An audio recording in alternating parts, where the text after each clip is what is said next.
Hello dear viewer, this is G Joey Joe. I play Fire Mage and I'm hoping to squeeze some of my brain juice and your brain can kind of absorb some of that brain juice and maybe get better when it comes to Fire Mage in Cataclysm. You can use the chapters on the bottom if you want to find a specific part. You can skip to the end of the talent section if you just want to see a picture of what the talents look like. And off we go. Okay, let's talk talents. Just being a Fire Mage, you're going to get Pyroblast, you're going to get Fire Specialization, and you're going to get Mastery Flashburn. Fire Spec just makes you do 25% more fire damage, and Flashburn will make you do a little more dot damage. First talents you're taking are Master of Elements, will give you some mana back when you crit. Burning Soul will reduce the pushback whenever you take damage while casting. Ignite, it'll turn any crit you do with direct spells and take a portion of that and turn it into a dot on the enemy. Firepower will make you do a little bit more damage, and your Flame Orb will explode when it finishes. Impact, whenever you do damage, you have a chance to generate Impact, which will reset the cooldown on Fire Blast, and will make Fire Blast spread your dots to nearby enemies of the target. You can proc that with Blast Wave and Flame Strike and Dragon's Breath. Those will be good for AoE fishing for Impact procs, because that's how you do AoE damage. Cauterize is just a really strong cheat death. Whenever you would take lethal damage, you instead go to 40% health and will tick down for some damage. If your healers don't touch you at all, it can kill you. If that's the case, just make sure you ice block before you die. Blast Wave is just a point and click AoE damage. With improved Flame Strike, it'll also drop down a Flame Strike. Row 3 Hot Streak, it's easier to talk after going through Row 4 Hot Streak, which says whenever you crit twice in a row, you're going to generate Hot Streak. And what Hot Streak is, it will turn your next Fire Blast into instant cast and cost no mana. What the Row 3 one does is sometimes when you don't generate a crit on that second one, it'll generate a fake crit for you, which will basically mean you can get one crit in a row and then fail a crit, and you'll have a % chance the game says, have a hot streak anyways. It's like bad luck protection, and at some point you'll get enough crit where it'll stop generating this for you. Improved Scorch will make Scorch free to cast. Firestarter will make Scorch castable on the move. Combustion will combine your dots and make one big dot. The dots it cares about are Ignite, Living Bomb, and your Pyroblast dot. Improved Flame Strike will turn your Blast Wave, will let your Blast Wave cast a Flame Strike, and then will make your Flame Strike instant cast. Of note, Flame Strike from casting it and Flame Strike from Blast Wave are independent, so they can be used together. Dragon's Breath is just a frontal stun AoE. Molten Fury is execute damage. Critical Mass will make your Living Bomb and Flame Orb do some more damage, and it'll put a debuff on the enemy that increases your raid's spell crit strike on that enemy by 5%. Pyromaniac, whenever you have dots on 3 or more targets, you're going to get 10% more haste. As you can easily and obviously tell, on single target fights, this talent kind of sucks. It doesn't just kind of suck, it's useless. But it's really good in AoE, so we just take it in our general build. Living Bomb, pretty basic. You put a dot on an enemy. When the dot expires, it explodes. So you want to make sure to let this expire. Don't pandemic it. If you're familiar with Wrath Living Bomb, this one's a lot weaker. It's got a target cap of 3, so you can't have it on like 9 enemies at once like you could in Wrath. And when it explodes, only 3 enemies get hit. A lot weaker than Wrath, but it's still worth using. And we're going to dip into Arcane for some free haste, and we'll dip into Frost for some free crit. Glyphs. These are the only glyphs you're ever really going to run, and your major and minor don't really matter. Only one I'd recommend in particular for major is maybe Dragon's Breath, Blast Wave, but definitely Evocation. This will give you some health whenever you cast Evocation. Let's talk stats. We're going to have Haste, we're going to have Hit, we're going to have Crit, and we're going to have Mastery. Most important one is Hit. Get to 17% at 1743 rating. Make sure you don't miss anything. You'll hate yourself when you miss a combustion for sure. You won't go to hell if you don't have 17%, but you might as well. It's your best secondary. Haste, what Haste will do, it'll increase the casting speed of your spells, and it can generate free ticks on your dots. Crit will be really important because, as you saw, Ignite and Hot Streak rely on you getting crits as often as possible. Takes us to our last secondary stat, which honestly is dumpable. Your dots do a little more damage. It's not amazing. It's probably what you're going to reforge off of. Now is probably a good time to address how combustion works. So like I said, it takes your per second damage of your dots and combines them into one big dot. So what I mean by per second is you can see that Living Bomb will tick here about every 3 seconds for 3,700 damage. So you can find that per second value as 3,700 divided by 3. It's about 1,200 or so. So Combustion treats that as a 1,200 damage per second dot and will do that with your Living Bomb, your Pyroblast, and your Ignite. If you're just talking on a damage basis, you can see that, as we said, Living Bomb, that's about maybe 1,000 damage per second that you'll get from your Living Bomb towards Combustion. Your Pyroblast here, for example, we'll see how much this dot ticks for. 2,300. So 2,300 divided by 3. Like, that's not a lot of damage, right? Where you're going to get most of your damage is from Ignite on your Combustion. So let's see if we can just get a crit here and see how much Ignite ticks for on a single crit.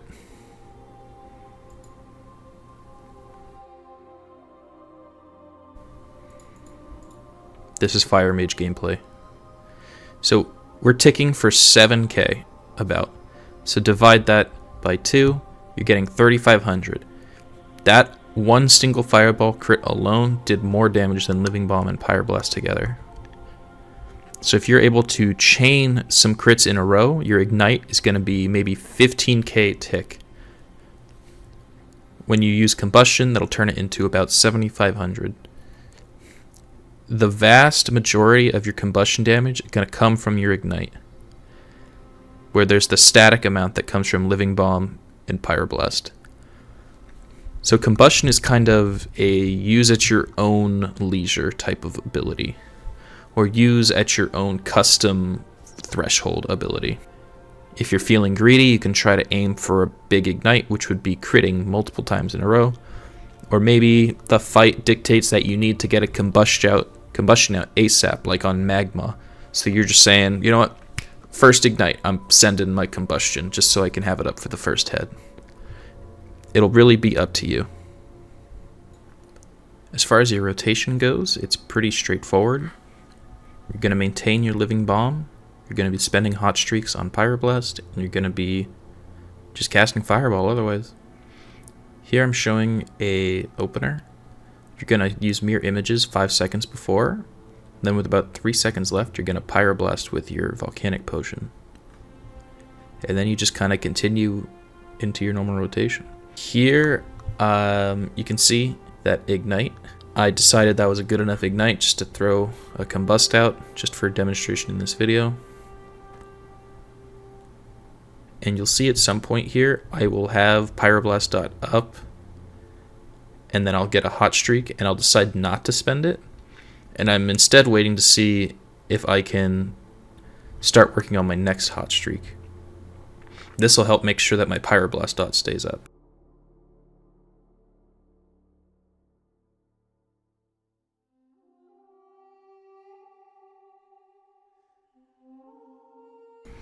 So like here, for example, I'm going to have my Pyroblast dot up and my Hot Streak.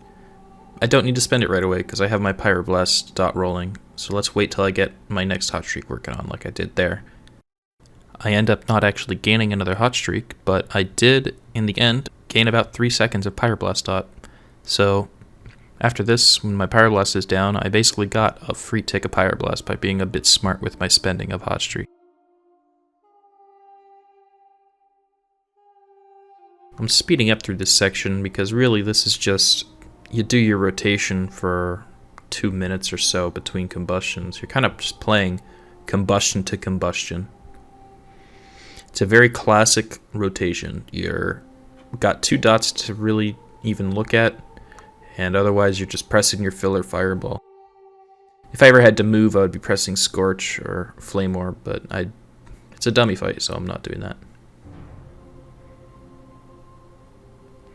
So here I'm just like trying to build a combustion, and I'm getting Fire Maged.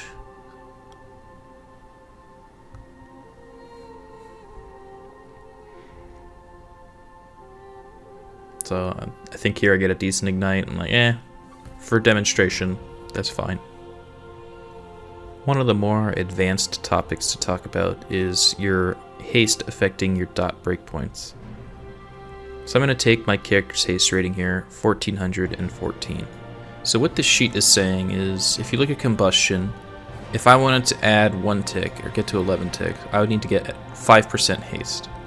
If I wanted 2 extra ticks, I'd need to be 15%. If I wanted 3 extra ticks, I'd have to be 25%, etc. So every 10% past 5, you're adding a tick to your combustion. And this right column here is how much haste rating is required. This can be lowered by the fact that you have some buffs that give you haste. For example, 3% haste from Netherwind Presence, 5% from your raid buff from your haste. That's like your Boomkin, Shadow Form, and I think the Elemental Totem. I think Ellie brings it, but I forget. And then, say for example, you wanted to see what your Lust combustion would look like, the one you send with Lust. This is saying how much haste gets me an extra tick. So if we throw in our gear, we throw in our expected ray buffs, we're going to get 2 extra ticks. If we wanted to add a 3rd tick, we would need to get 591 more rating. So that would be like reforging up to around 2005, I think. Yeah. Say for example you were getting DI. You could actually lower this back down, 1414. If we got DI'd, that rating requirement is a lot less. So you'd only need to add 160 instead of 500 or whatever it was before. Yeah, 591. You lower that by a lot. It's actually obtainable. Otherwise, I wouldn't ever recommend trying to reforge that much. This can also show you how strong Troll is as a fire mage. For example, even if you don't get DI, even if you get nothing, if you just have Troll, you just default get 2 extra ticks. I mean, it's a crazy, crazy ratio. If you add that with DI, for example, just being a Troll and getting DI, if you just macro berserking into combustion, you're getting 5 extra ticks. To a lesser extent, you also care about Living Bomb and Pyroblast, because these default have 4 ticks. These ones are a bit harder to hit. If you include nothing, you can see these are 12.5%, and then every 15% after that. You're not very likely to get in situations where you're at 38%. That's outside of Lust anyways. It's like if you had this, you would need to get 16 whole percent, which is like berserking, okay, you can. Lust, you definitely can. Like, you have to be trying to get past these breakpoints though. So you're not really worried about it as much as combustion. When it comes to your gear, I wouldn't be too concerned about necessarily reaching Bis. I would mostly be concerned about reaching that 17% hit breakpoint, and then kind of working with your haste and crit reforging as it fits. Like you can see in our Bis list here for phase 1, you got 1, 2, 3 different items that rely on getting the right random affix. And I mean, realistically, it's not possible for most people to reach this. But one thing I can really recommend is getting a Dark Moon card Volcano. At this point, it's probably pretty cheap, and it's by far your strongest trinket. One other tip that I would have is, if you don't want to drop the money on Teresa's Booklight, there is a wand from Zul'Gurub that is a few item levels lower, but you don't have to drop however much gold this costs at this point. There is some discussion regarding Thralian's Mirror versus the Enraging Bell off of Atramedes. The main point of discussion is the fact that Mirror sims a little bit better, but it drops with int on it, so you can't reforge off of it, whereas the Bell drops with crit, which you can reforge into hit. So the main, I guess, discussion point is if you don't have enough hit, you might look to use Bell so you can reforge to hit until you get enough hit that you can start using Thralian's Mirror. Because Mirror is just a better item slot for item slot trinket than Bell. Speaking of this list, I would highly recommend checking out the Wowhead article for Fire Mage. Written by Felipe. He's very active in the Mage Discord. I would just read through this entire thing to get kind of a good idea of a recap of, for example, how the haste breakpoints work, or like these are your different raid situations, what could I aim for haste, and maybe just a written version of the rotation. So I made this image to kind of help show how Ignite works. Basically, whenever you crit, you're taking 40% of the crit strike damage, you're multiplying it by your mastery, and then you're dividing it into 2 ticks. So this is a fresh Ignite. You crit for 20k, you multiply by 40%, multiplied by your mastery. You now have an Ignite bank of 9792 here. So it's going to tick twice over those 4 seconds because it's a fresh Ignite, and each tick is going to do a portion of your bank's damage. So here, since it's 2 ticks, you're only dividing it by 2. You're going to do 4892 damage, which is half of your bank. At this point, your bank is now 4892. You're going to tick again, and you're going to empty your bank. Now let's say, for example, you crit again between these 2 points. So you have a 4892 bank, and now you're adding a 20k fireball. Now it happens when you refresh an Ignite is it extends the duration to, I like to call it time to next tick plus 4 seconds. So around here you see you have about a second to your next tick. It's adding 4 seconds, so now it's a 5-second Ignite. And you had 4892 in your bank, and you're adding this 9792 to your bank, so your new bank is 14,684. And what you're doing now is you're dividing it into 3 ticks. So now each of these ticks will do, just because of the way the damage worked out, it's the same spell. Each of these ticks is doing the same amount. But say you did, I don't know, 30k. These Ignite ticks would be a little bit higher. And the idea is, every time it ticks, your bank is having some of that Ignite damage withdrawn. Every time you do a crit, you're depositing into your Ignite bank. And the reason this is relevant is because your combustion damage is based largely off your Ignite damage. So knowing how Ignite works is key to maximizing your combustion damage. One key thing to include is that combustion doesn't take into account damage modifiers, but Ignite does. So if something takes plus 100% damage, the resulting crit will be bigger, thus the resulting Ignite will be bigger. Thus, the resulting combustion will be bigger. This can be important on bosses like Haste or on Atramedes, where the boss will take bonus damage for a period of time, and it may be worth just ignoring other adds. For example, on Haste, you're going to be doing twice as much damage to Haste, so it's better to just focus him and impact the Ignite onto the adds. Last but not least, I'd highly recommend checking out the Classic Mage Discord. A lot of this information, well, actually all this information can be found in the theory crafting pins, and basically any question you have, we're more than happy to help you out with it. If you have any questions, feel free to leave it in the comment section as well. Adios.